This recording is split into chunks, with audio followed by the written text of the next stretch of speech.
Bonsoir et bienvenue dans 1 minute un livre. Je vous parle ce soir de cet ouvrage, Robert Badinter, Pour la liberté d'aimer de Dominique Thierry, chez La Sirène 2025. Alors, le document est structuré en 3 parties. Tout d'abord, un entretien dans lequel Robert Badinter revient sur son histoire et l'histoire, avec un verbe direct sans concession. Alors, de Vichy à la haine au Sénat, en passant par rappeler les violences de toutes parts, les évolutions entre 82 et aujourd'hui, ou encore, je cite, les dérapages imbéciles de Christine Boutin, qui, rappelons-le, parle d'abomination concernant l'homosexualité.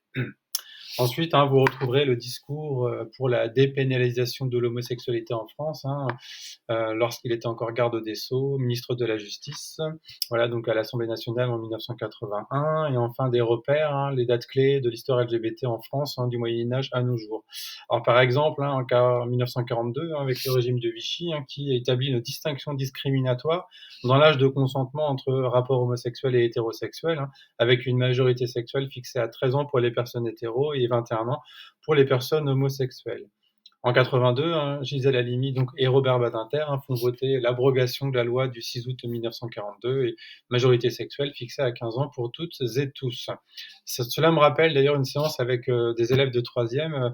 On évoquait les droits LGBT+, et un élève prend la parole et me dit Mais monsieur, je ne comprends pas, les LGBT veulent s'intégrer, être inclus, mais on parle d'eux tout le temps.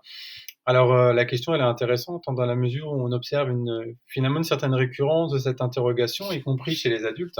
Alors interroger la question de la visibilité, génère parfois de l'incompréhension.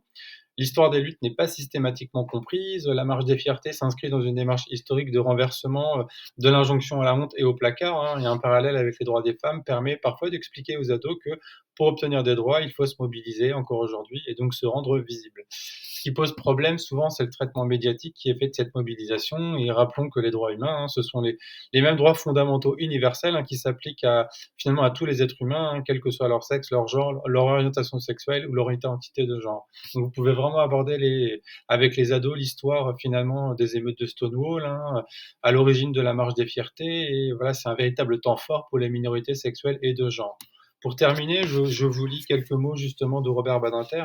Donc à la question que diriez-vous à une personne de 20 ans qui découvre son homosexualité, et Robert Badinter répond assumer et vivre, mépriser les homophobes et combattre, bien sûr.